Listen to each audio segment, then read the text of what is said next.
Right, drop the screen, let's go.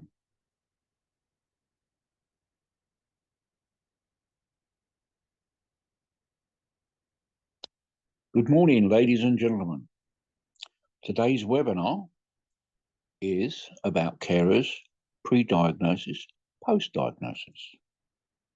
I myself have been diagnosed with frontal temporal lobar dementia. I was diagnosed 7 years ago. At the time, I had a carer or partner living with me, and the stress it puts on a relationship is unbelievable. We are still friends, but we both live apart now. She's been in the caring system for people with dementia for 30 years. And she was one of the people that decided that there was a problem when she started noticing that I was repeating myself, forgetting what I'd eaten, and forgetting what I'd even looked at TV last night. And so she put me forward to the GP. The GP, old style, said, "You're too young for dementia." But eventually, after many arguments, we got him to put me forward to the memory clinic. After quite a few times at the memory clinic, they decided there might be a problem, and they put me forward for an MRI. Excuse me. So I had an MRI to show there was a problem. So they then decided to put me forward for a spinal tap. Now, if you're like me and don't like injections, if I'd have seen that needle before I was in a gown, I'd have been going down a ward like a bat out of hell. But it was done, and it was shown there was protein in the spinal column.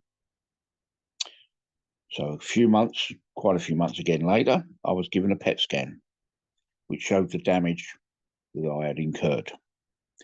This took 2 years, and in that time, our relationship did not suffer good. In fact, it disintegrated entirely. So I feel sorry for the carers and pre and post diagnostic. There's a lot to be said for them. Sometimes they get thrown in the deep end. Well, most of the time they get thrown in the deep end from stage one. You don't know what's coming. You don't train for it. You just get thrown in. As soon as you're diagnosed, you become either a carer or someone who's being cared for. The carers, normally your partners, husbands, wives, have no idea what they're going to let themselves in for, because it doesn't get better; it only gets worse. They have to work out lots of things, because most of the time the person who's diagnosed will lose their job. It's a health and safety matter, because most companies cannot keep you on in case you walk in front of a forklift, back into a lorry. One way or another, things are going to go wrong, and they cannot look after you financially, because insurance-wise, they're liable. So it is a very difficult situation, and I have a great deal of respect for carers and what they do, and I feel very sorry for them.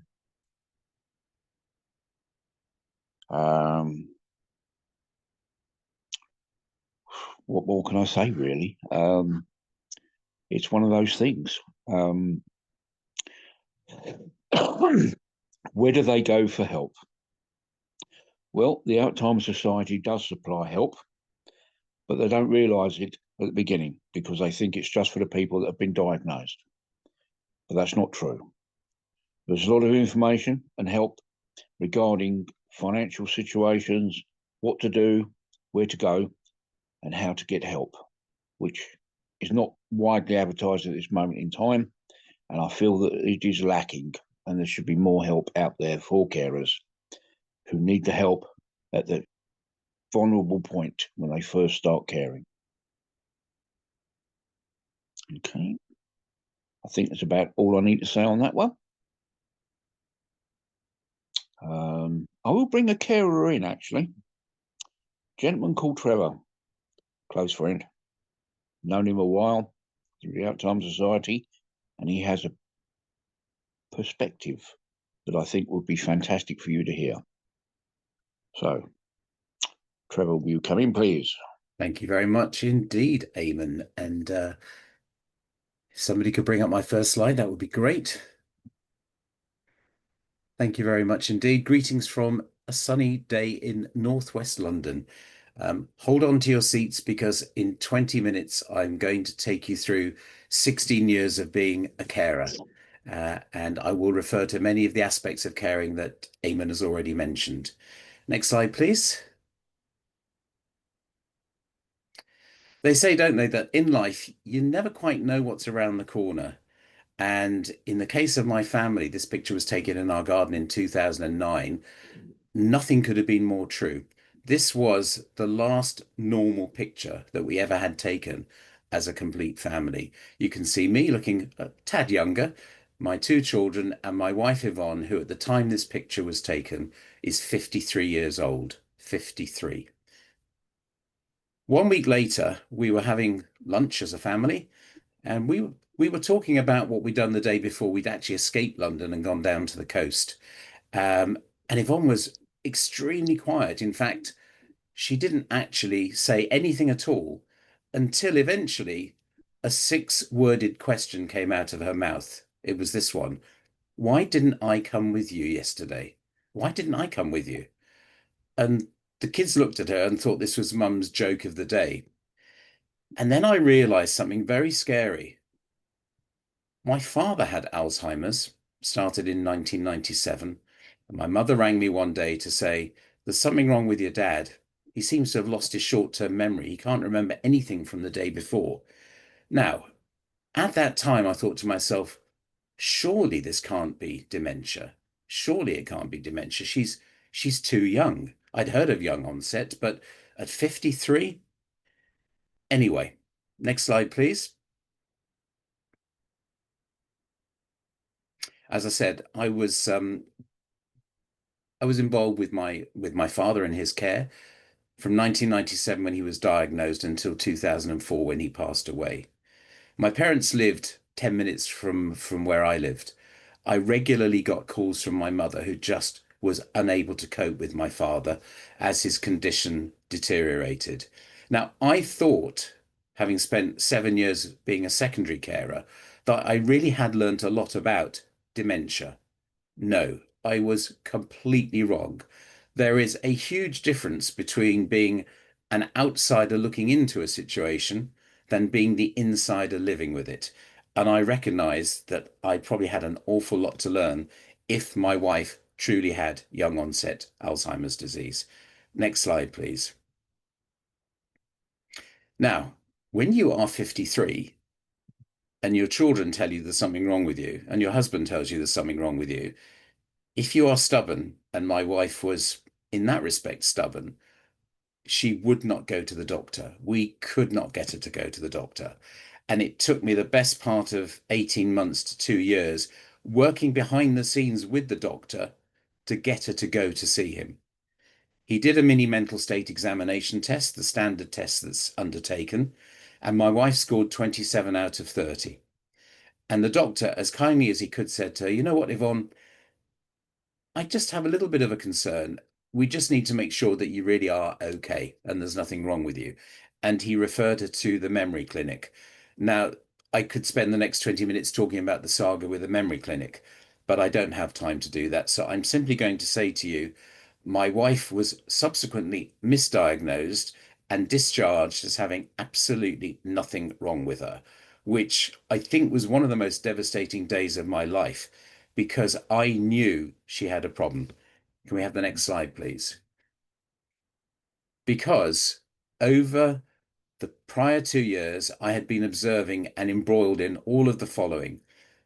First of all, we had that incident of forgetfulness for a prior period of 24 hours.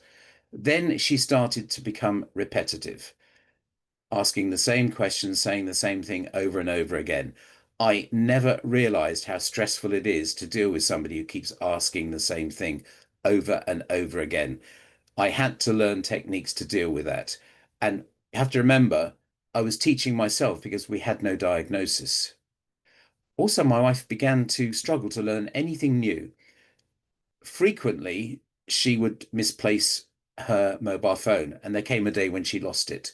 I thought I need to buy her a new mobile phone, so I did. Big mistake. I bought her a phone which she couldn't use. And eventually I had to find the old model that she'd lost on eBay and buy a second-hand version because it was the only thing she could cope with.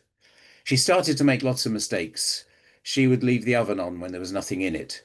She would put food on the hob, but not turn the hob on. The freezer door would be left open. She'd do the ironing without switching the iron on. And all of these things were just so out of character with her. She couldn't she couldn't learn anything new, and she couldn't follow even the most simple instructions.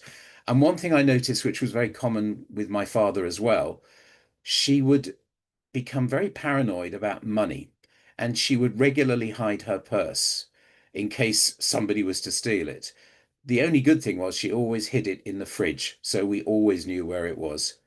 Eventually, also, of course, she started to lose her vocabulary, and the word thingy kept coming into her sentences when she couldn't find the right word. Just so not herself. And I think the thing that we noticed more than anything was, I use the word unmotivated. Most of you think, well, that's not the right word. The right word should be demotivated. No, she was unmotivated. She just didn't want to do anything at all.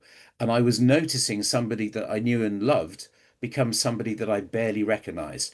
And all of this, I repeat, was happening without a diagnosis. Next slide, please.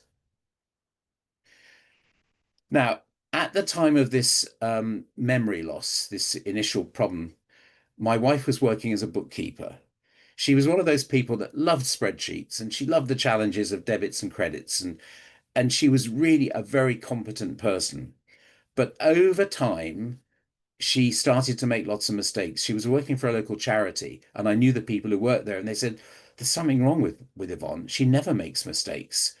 We're beginning to see somebody that we don't recognize." But there was no diagnosis still, and nothing that anybody could do about it. And eventually, she even couldn't switch on her own laptop. And she would cry in bed at night because she didn't want to go to work. And this was just beyond stressful. I remember saying to her, then quit your job. I don't want you doing something that's making you stressed. You don't need to go to work. Now, in the summer of 2012, I was an Olympics volunteer. I was having the time of my life. And I remember coming home one day from a shift, and my wife was more animated than excited than I'd seen for ages. She said, "I've got a new job." I said, "What do you mean you got a new job?" She said, "I've been to Sainsbury's and I've got a job as an online store picker." I said, "What's an online store picker?" She said, "I don't really know, but apparently people are going to send in their orders and I'm going to be walking around the store picking and packing their orders for them." And she said, it's great for me because I'll have no responsibilities. Now, again, I repeat, there was no diagnosis, so there was no medical condition to declare, and she started working at Sainsbury's. The thing is, she didn't realize she'd have to walk around the store with a handheld computer, and she couldn't really do the job. And within the space of probably the first 6 weeks, she was already on a verbal warning, and then she was put on a written warning because she was neither accurate nor quick enough to do the job that they wanted her to do. And I thought she would be fired. She wasn't fired. And they kept faith in her and kept her working. And I've got no idea why that happened, but literally every couple of months she'd be given a further warning. Eventually, again through the help of the doctor, I got her back into the system, and she was diagnosed at the end of 2013 with young onset Alzheimer's disease, 4 years after the symptoms started to appear, and 4 years after I knew, because I'd seen it all with my father, that she almost certainly had some form of dementia. So we went into the store together and had to declare the condition. And I really thought that she'd be fired. I mean, why would they keep her on? She was already on so many warnings. But they did keep her on. When I told the manager what the diagnosis was, he replied simply with, "What can we do to keep her working?" Which was not something I had any right to expect. And there's a whole story around this as well, which again, I don't have time to go into. But let me just fast forward and say they kept her working for another 4.5 years. They kept changing her job. They kept changing her hours. They looked after her. They educated the staff to know how to understand why she was getting stressed. I mean, it was just the most wonderful thing that happened to us as a family. And it gave me a lot of breathing space, which I should explain why in a minute. Can I have the next slide, please? Now, once we got the diagnosis, and I'm not the sort of person that gives up on anything, I realized that if she was going to track the same regressive path as my father, that we just had to get on with our lives. And whatever it took, we were going to lead as normal a life as possible. I should say, and this is really important, even before we got the diagnosis, I had put in place powers of attorney. We got wills that were up to date. And I knew that if we were going to get a diagnosis, which we did, we were covered for the most important things legally that we had to get in place. Because if you do not have powers of attorney, the Office of the Power of the Guardian, I think I've got that right, can take over your care. And that's the last thing you need. So, how did we cope post-diagnosis? Well, everything required an awful lot of planning. If we were going to go out for the day, I made sure I took a picture of my wife before we left the house. I always used to say to her, "Oh, you look so nice. I want to take a picture of you." That wasn't the point. The point was, if she was to start wandering, I needed to be able to show somebody the clothes she was wearing. And just going out for the day was just so much effort. Changes of clothing, all sorts of things that I needed to keep on me. Had she got a mobile phone on her in her pocket with a loud ringtone? Was she wearing her bracelet that said who she was and what the diagnosis was? But that wasn't the point. Leading a normal life was very important. And I also realized that the one thing that she still really embraced was music and singing. So off we went to music groups and singing groups. And in that hour, she was her old self. Within 10 minutes of leaving, she had no recollection of where we'd been. It didn't really matter because I realized that as a carer, everything is about in the moment. If the person you are looking after and have responsibility for and love is happy, then rather like a child on holiday is happy in a swimming pool, then you're happy. Some things that Yvonne used to be able to do, some of those skills didn't go away in a hurry. You'll notice that in both these pictures, she's using a camera. She was a brilliant photographer. It was all part of her artistic capability. But by the time these pictures were taken, she didn't actually know how to use the camera. And I'm going to jump to the last point on this slide here, which I'm going to refer to again at some point, therapeutic lying. There was no way I was going to tell her that she didn't know how to use her camera. I had also a very good camera and I also enjoyed photography. So when we came back from our outings, I would put that little SD card that goes in the camera into the laptop and show her my pictures and say, "Look at these wonderful pictures you're taking." And you know what? In those moments again, it made her feel good that she thought she could still do something, even though she couldn't. Fresh air, outings, holidays, we just threw ourselves into enjoying everything that we could. It was very important for me, also as her carer, to be able to have some time in the fresh air. And you know what? I put the words love unconditionally here.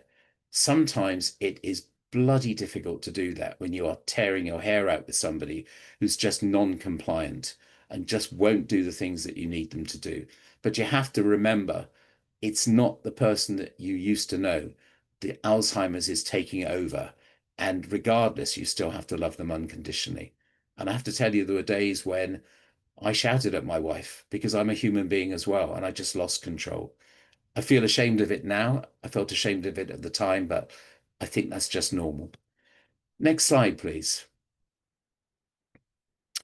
Fast forward, here we are again in our garden. It's 2018, and my wife had stopped working 6 months before the picture on the left was taken. She really, at that time, when she left Sainsbury's, she couldn't even find her way in or out of the store. And it was definitely time for her to leave. And Sainsbury's had just been quite amazing, as I said. I knew that she would probably deteriorate even more quickly after she left Sainsbury's. And I also knew that it was going to be even more difficult for me to become a carer full time.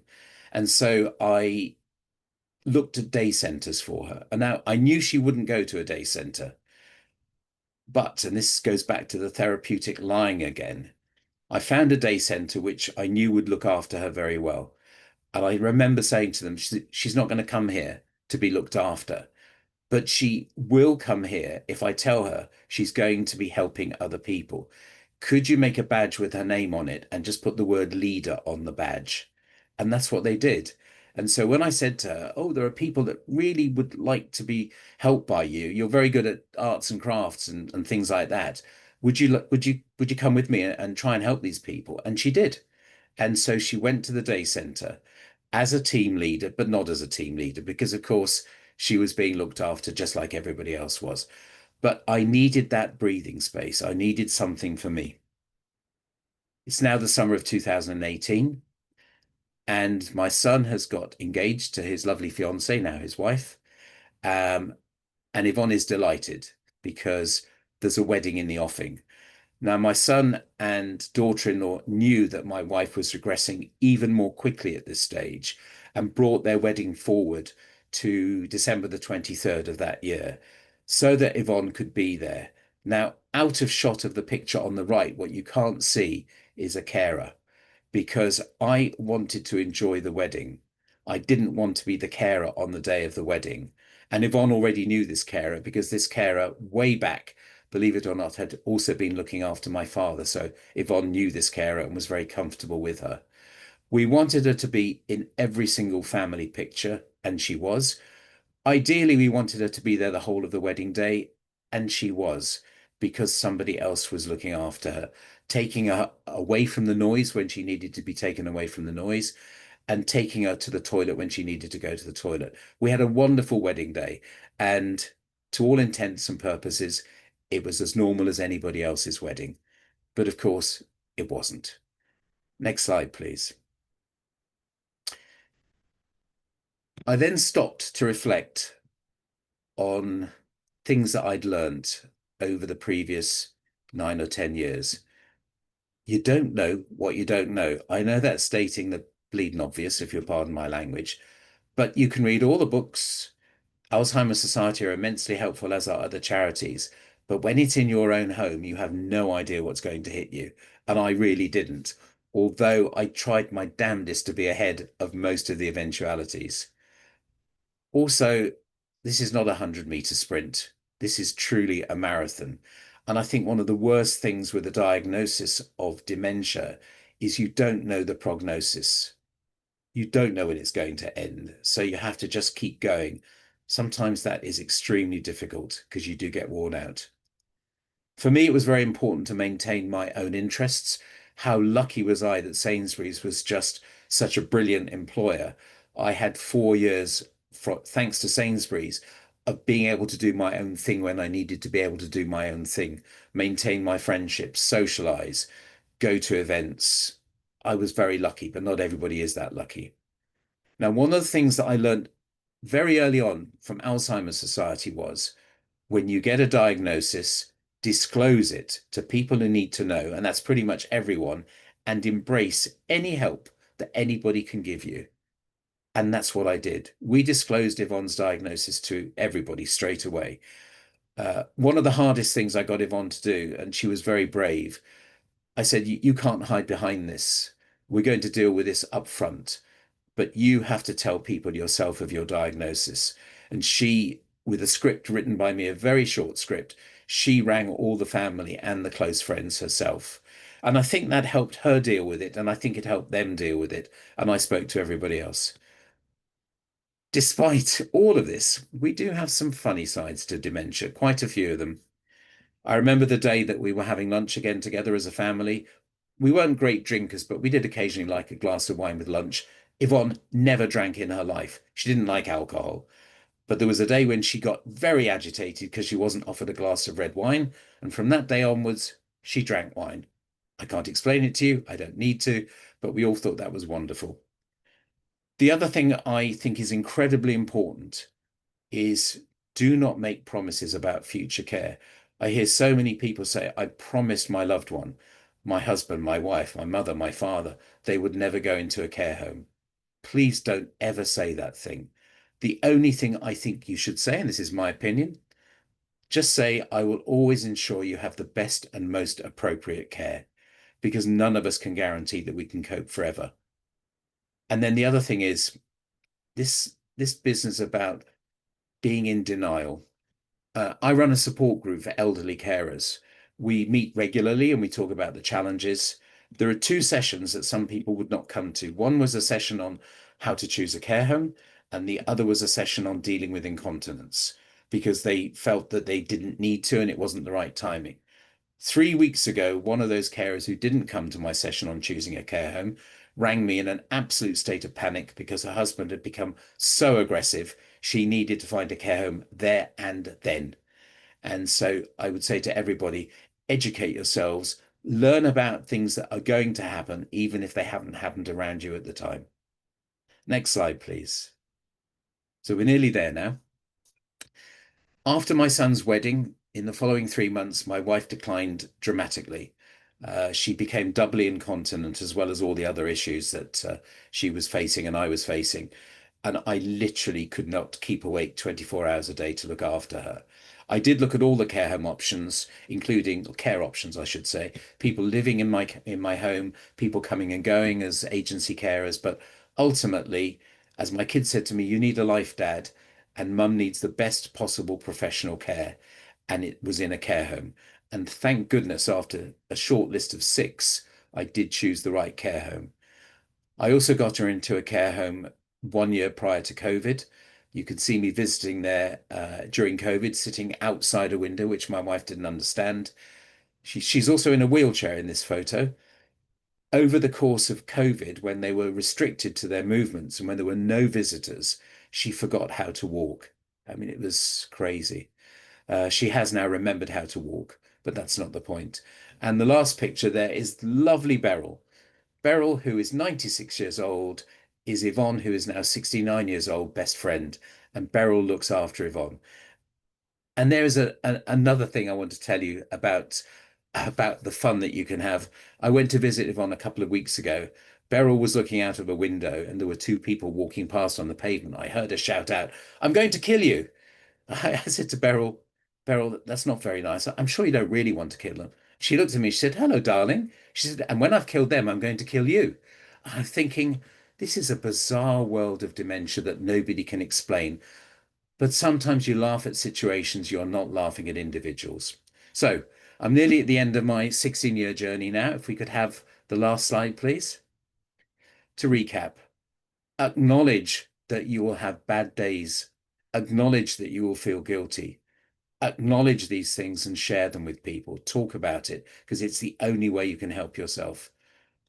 Please don't be in denial. There are lots of sources of information now about where your journey will be going. Not everybody's journey is the same, but most of it is the same, as it was with my wife and my late father. Learn things and be ahead and have routines, rather like a child needs routines. So do people living with dementia. They're much better with routines than without them. I already mentioned this point about making time for yourself. There were evenings when I wanted to go out. Somebody came and sat with my wife, and sometimes it was a carer who put her to bed. You have to have time for yourself, and you must embrace help. People that offer to help don't know much about dementia, so you need to help them to help you.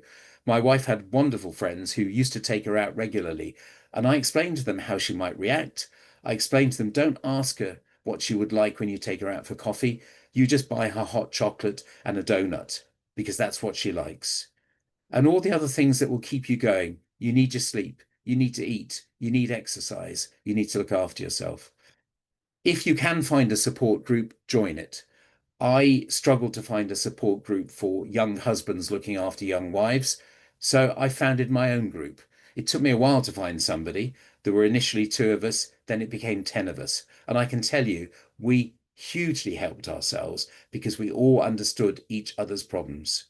And then some of the things that you need in place, practical tools, I call them. You need a will, you need your power of attorney. You must have those in place. You need a backup plan. You need notes that says medication for the person you're looking after in case, God forbid, something happens to you as a carer.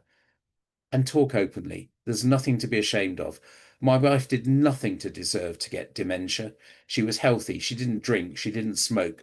She had an active brain. She went to the gym. She still got dementia.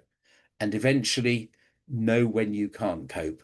I knew when I couldn't cope. I knew when Yvonne needed professional care. And thank God, although she can't speak now, although she doesn't know who I am, although she's a shadow of her former self, her care's been brilliant. And I'm very grateful. So thank you. Trevor, that was a fantastic presentation to which I think would be used time and time again to help other people in your point of view and your perspective. That was really appreciated, mate. I really do appreciate that a long way. Thank you, Eamon. Right, my next person is a nurse. She's a Mary Curie, and she has a different point of view on perspective, which I think you will find very useful. So, would my kind Mary Curie nurse be kind enough to step up onto the plate, please? Hi, yeah. So thanks, Eamon. So I'm Elizabeth, and I'm an Admiral nurse from Dementia Ah, UK. you can shoot me now. Ouch! Never mind, not to worry, not I not could to I could worry, blame Eamon. short term memory. I could have But swore. that's Ouch! not to worry, not to worry. And yes, Trevor, what a fantastic presentation and a wonderful story to have listened to. Thank you so much for that. So I'm Elizabeth. I'm an Apple nurse and I work in Dementia UK. So similar services to the Alzheimer's Society, a great service which we do signpost to also very often. Um, um, Everyone that kind of works with the as an Apple nurse with Dementia UK, we're all qualified nurses with quite extensive background within dementia. That's kind of where we've decided to specialise. So that's us. Why we're here to support you. So we know dementia can be a devastating diagnosis for anyone that's involved in that care. And as Trevor said before, often people are left to cope with those changes and challenging changes every day on their own with where do we go from here. As carers, you take on the responsibilities that push you emotionally, physically, and hit that carer burnout, especially if you've got no support and you're on your own. So how we can kind of support you. So I work within the helpline service, so helpline clinics, and I'll put some numbers and contacts at the end of like my talk. So we can help support you through pre-diagnosis, where Trevor was talking about how to get that diagnosis when people are diagnosed, post-diagnostic, and we can talk about finances, communication, anything, any question that really comes to mind. So, you know, pre-diagnosis, where to get that diagnosis, how to get that diagnosis, what happens at that diagnosis. Quite some of us have worked within memory assessment services, so we can tell you about the actual process of that diagnosis and how they come to it, around the medications that perhaps are available. Following diagnosis, again, some of those things Trevor was talking about, like the importance of lasting power of attorney and why to have that in place. And with that lasting power of attorney, quite often comes that capacity side of things as well that kind of interlinks with that, because some people will not put that in place, and then we have to consider capacity quite a bit. We can look at services and organisations that can signpost you to those types of people that can kind of help you around those finances, looking for care. Um, so it's kind of anything. We're kind of there for anything to do with dementia, and helping you at those moments where perhaps something happens and you don't know how to manage it. You can pick up that phone, you can ring us, and through our knowledge, we have the time to listen, take in that information for that person to emotionally get that stuff off their chest, and then explore and look at ways of managing, whether it's fear, distress, that frustration and anger someone might displaying. So any of those types of things we can look into. It's kind of navigating those systems that you think are going to be really easily accessible, until you're actually in that situation trying to navigate it. So that's kind of my role. There are quite a lot of us Admiral nurses out there and about. Obviously, we have the helpline and clinic nurses like myself, and we're jotted all about the country, so we'll all know a little bit more in our own area than other people. We do have some consultant Admiral nurses that specialise in certain areas, such as Lewy body dementia, young onset. We've recently got a dementia at work team that can help for people. So for Trevor, if your wife hadn't had that such good experience, perhaps that team could have helped you at that point. There's a frailty nurse, and they can all offer. It's all support over the phone that they can offer. There are some Admiral nurses in communities. It does depend on what areas you live in, and you can access those through people like GP, Royal British Legion, if people have been in the services, and other healthcare professionals, and some are embedded into the community mental health teams. If I could put my slide up at the end, if that would be all right, on how we can support you. Okay, so these are the ways that you can get in contact with us. Obviously, there's the dementia helpline that I work on, and the only day we are closed for people is Christmas Day. So we're about on Saturdays and Sundays as well. And we have some virtual clinics that happen.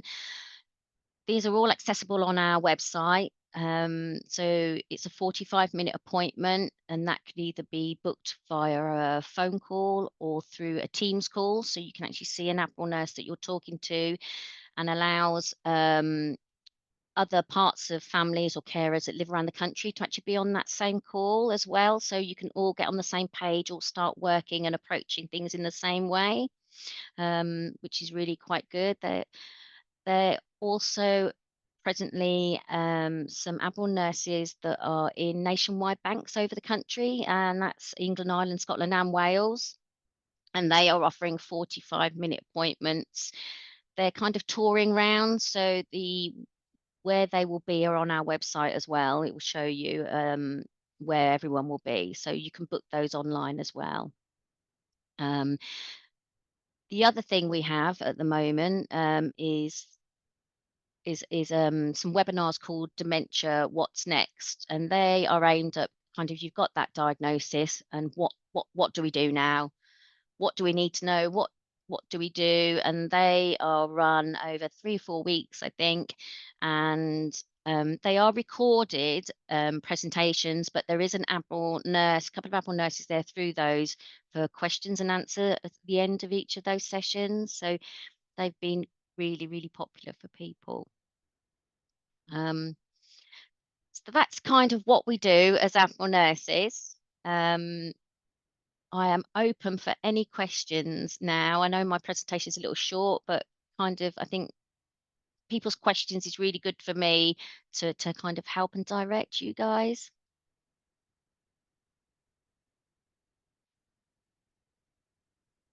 If anyone's got any.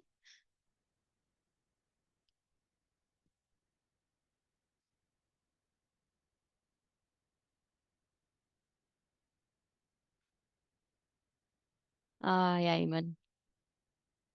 You're on mute, Eamon.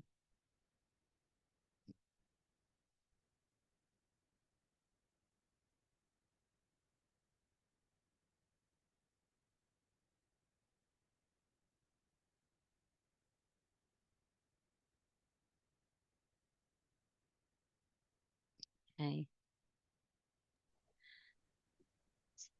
Unmute. So I'm, yeah, you're on mute. I was just, Right.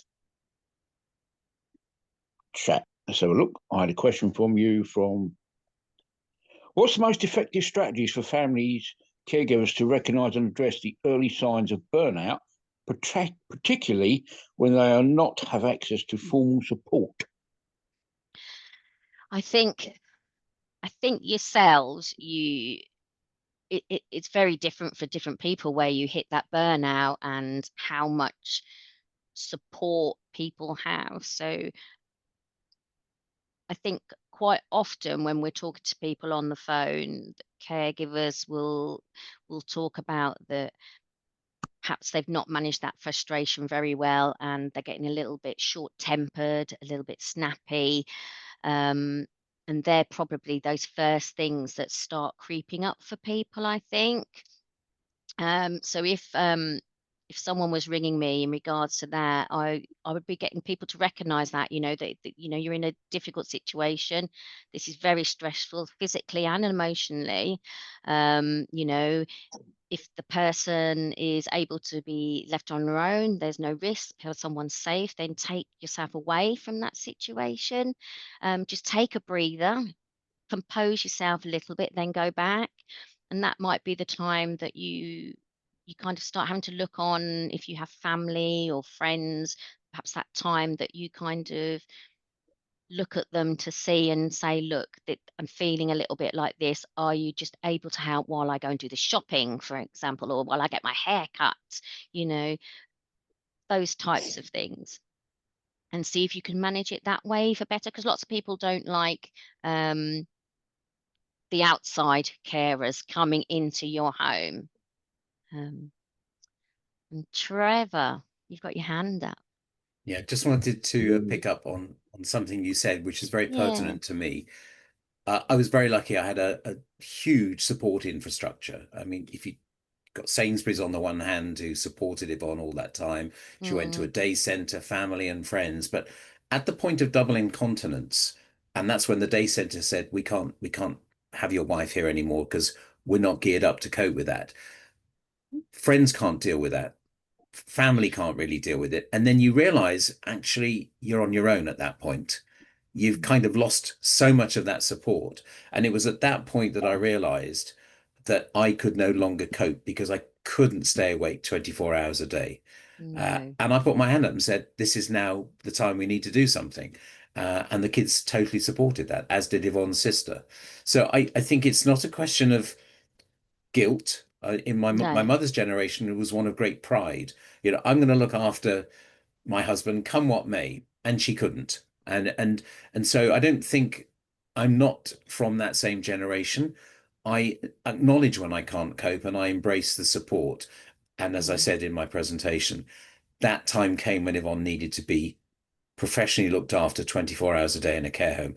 And I must have probably luckily got the timing right, because the day that she went into the care home, which was unbelievably traumatic for all of us, when you take a child to school for the first day and you kind of don't want them to look around, but you kind of do.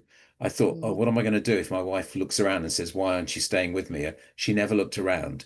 She never questioned why she was there. She never asked when I went to visit, why are you leaving me now? So I think the timing just happened to be right, but that's fortuitous because there's no way you can plan for that. So I just wanted to endorse your point, Elizabeth. It's about the support needs for sure. It is, and we do get those people. Well, I've promised not to put my wife or my partner in a care home, and quite often we are saying to them, would it not be better to kind of look at these things now? Because if you continue as you are going to do, you are going to burn out anyway. And then that decision is going to be totally took out your hands because someone else is going to have to manage it because you're not going to be able to. And at that point, people quite often think, well, oh, okay, right, I don't want that to happen. And perhaps accept a bit more support. It's a hard. I can fully agree with that. Also, somebody's asked for me to ask you to explain your clinics again because I didn't quite get it. Oh, yeah. So that's the virtual clinics. Yeah. So the virtual clinics is a clinic you can access through the Dementia UK website. So I suppose the helpline, you can pick it up and get anyone at any time. Some people like to know when they're having that appointment, who's going to be at that appointment, not kind of ad hoc. So it gives you the option of booking a phone appointment that's 45 minutes long with an app or nurse at a certain time. So you know when that call is going to be done. So if you're working all day and you know you're not going to be able to do a call till after 5 o'clock, then you can book a call after that time and you'll get a 45-minute call with an app or nurse. The other way of doing it is you can book an online appointment, which is through Teams. Again, so you can have it planned, but within that you can invite other people. So say you had a family member in Scotland and you're in London, they can both be invited to that virtual clinic, and we can see everyone, and the Apple nurse can talk to everyone all at once to try and get the same approaches, get on the same lines, to explain all their worries together. I suppose sometimes we can be a bit of a little bit of a go between to try and smooth kind of people's worries and concerns in that conflicts with family. Sometimes it can help that way quite a bit. Right. Well, I'm another help line, so to speak. I'm part of a peer buddy support group based in Essex, even though I live in Kent. And what happens is, once somebody's been diagnosed with young onset dementia, they're guided towards us. Mm-hmm. The reason being is we are people that have already been diagnosed, so we are true to our word and we know what we're saying. So the main thing we say to people first off is, do not wrap yourself in cotton wool. The only difference between today and yesterday is you now have a diagnosis to the questions you've been asking. Carry on doing what you can do for as long as you can. Do as much as you can while you can. Don't give up. Don't sit in a black hole, and do not go down that road. It goes too quickly. Go out. I still go out to London, various other cities in the UK, doing seminars, conferencing, various other things. And I'm still quite proud of myself that I can make it without getting lost. But it's a case of I haven't given up. I'm, as I say, nearly 7 years into my diagnosis now, and I was given a diagnosis between 5 and 8 years, which I must confess, my neurologist wants to slap around the back of the ear hole for that one. They should not give you a date, because that's when you start to give up. So the answer is just keep on going and keep pushing as much as you can while you can. That's my reply to that one. Eamon, can I just chip in with a link between support and burnout? Yes, please. I know a lot of people ask about support groups, and I mentioned that it's very hard sometimes to find the appropriate support group. So when I went to my first support group recommended through a charity, I found myself sitting with lovely people who were also carers, but the majority were looking after elderly parents. And I respected their challenges, but believe me, their challenges were not the same as me, a younger person looking after a spouse. And so if you can't find an appropriate group, sometimes doctor surgeries will tell you where appropriate groups are. If you can't, and if you're the sort of person as I am, which is that I'm a networker, then sometimes you can set up your own support group. And so that's what happened to me. And once you set up a support group and you're talking to people who are facing the same daily challenges and stresses as you, that almost definitely helps you deal with a degree of burnout, because you get coping strategies before you actually start to feel like you're failing. And failing is a terribly emotive word. I never felt like I was failing. I felt like I was struggling because I didn't have the right level of information to know how to deal with certain situations. But I know a few people are asking about burnout and support, and I think it's very important to know when you are burning out, because I think Elizabeth made the point. Once you start to burn out, you are no use to anybody, including yourself. and then that ripple effect through your family is huge. And so we tried to make sure that that was never going to happen to me. It's just being honest with yourself. There's nothing wrong with putting your hand up and saying, I can't cope, but does somebody know who can help me? When I was looking after Yvonne for most of the time at home, I never had the benefit of Admiral nurses because there were none in the borough of Harrow. I don't know whether there are now. So they're not everywhere, to be fair, Elizabeth, but they are No. absolutely brilliant. If you can find an Admiral nurse in your area, they're great. Yeah, I agree. It does depend. Obviously, they're employed by host associations such as people as the NHS, GP surgeries, the British Legion. So it all is very much kind of dependent on what funds they have at that time to manage it. So no, unfortunately, they're not in every area at the moment. You know, with few more keep popping up. So if we can't find one when you ring into the helpline, we always say, you know, that doesn't mean to say that there won't be one, you know, popping up somewhere in the future. So, you know, please do call again. Quite often we're there, you know, it's a lot of it just emotional support and listening. If I'm honest, quite a lot of our time is spent just for someone to be able to not worry the rest of the family and say exactly what you want to say without any worry at all, which is good. Basically, Elizabeth, it's for allowing them to let off a bit of steam, really, isn't it? Definitely a bit of steam, yeah, frustration, you know, looking at, you know, I suppose being kind to yourself. You know, you are human. Everyone involved is human. Everyone's going through that journey.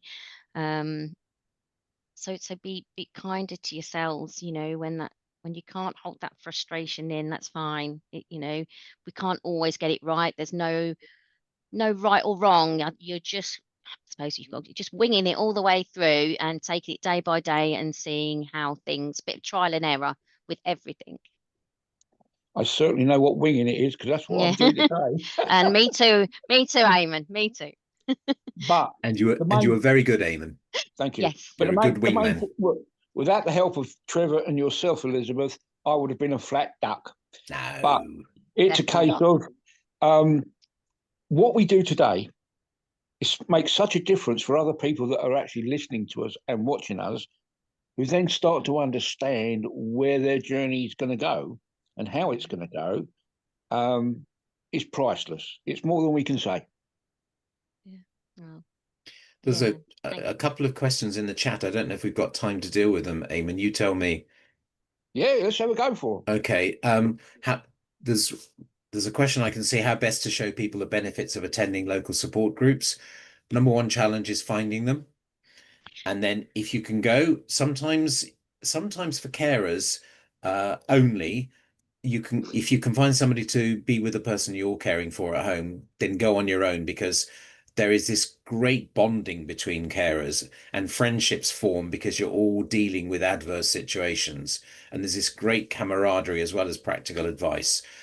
Some of the groups are set up to take the person you're caring for with you, and there's often activities going on as well. So there's a camaraderie around that. But the number one challenge, beyond any shadow of a doubt, is finding them. And I know that.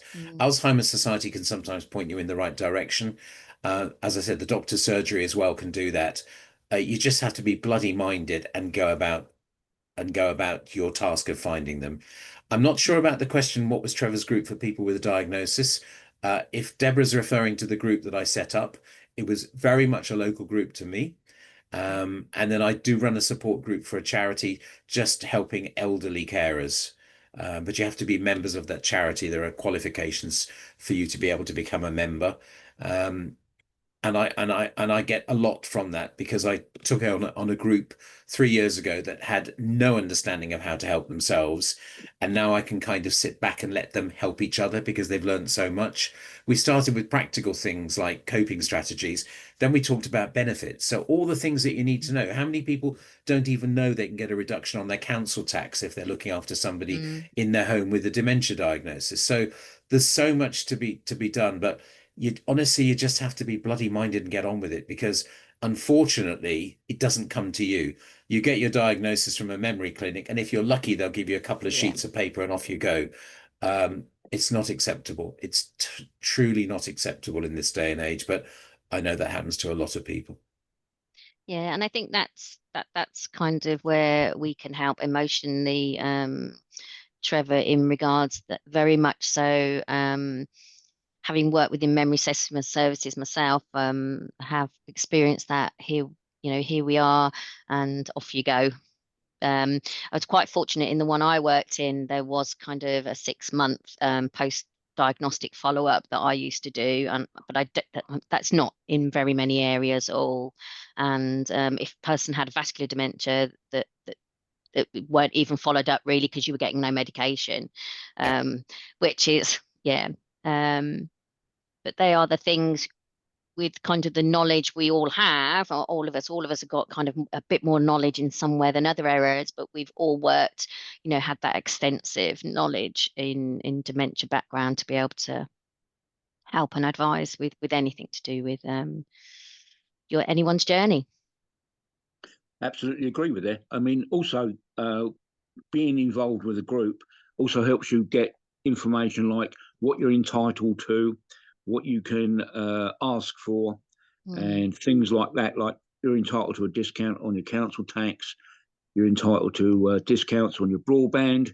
You can go on the at-risk register, so if there's a water mains leak, you get water. If there's a power outage, you get a generator. It's all little things like that which people don't think of, but are so essential to help the carer in their position rather than have problems. So, there's lots of little things to help. Almost like a bulletin sheet, really. But it's a case of, it's things they could need to know, which might be useful to them, because of the finances of the household change so dramatically when someone's diagnosed. 9 out of 10 times, the person that's diagnosed loses their job. For example, I was multi-drop driver and had been driving for many years. And when I was diagnosed, I was given 7 days to hand in my driving license, which put me out of a job. So I had to go back to my governor on a Friday afternoon and say goodbye. And he wasn't over impressed, I must admit, because I knew my rounds like the back of my hand. I've been doing it for so many years. And of course, half my income, or my income to the household, went in half. And of course, trying to claim, I've never claimed for anything in my life up to then. I didn't know how. So having to get into the system and learning to claim was a shock. But that's that. Anyway, ladies and gentlemen, we've had our hour, and it's been fascinating. It has been extraordinary, brilliant. And I appreciate everybody that's attended. And I really thank you all for your help. And I look forward to talking to you again. Thank you for putting up with me. I appreciate your time. Elizabeth, brilliant. Trevor, brilliant. Hopefully we can work together again at some point. Anytime, Eamon. Yeah. Ladies and gentlemen, I will call it a day. It is now just on 12 o'clock. Thanks, Eamon. Thanks, Eamon. Would the panelists be kind enough to stay on for a short while? And we'll have a quick chat afterwards.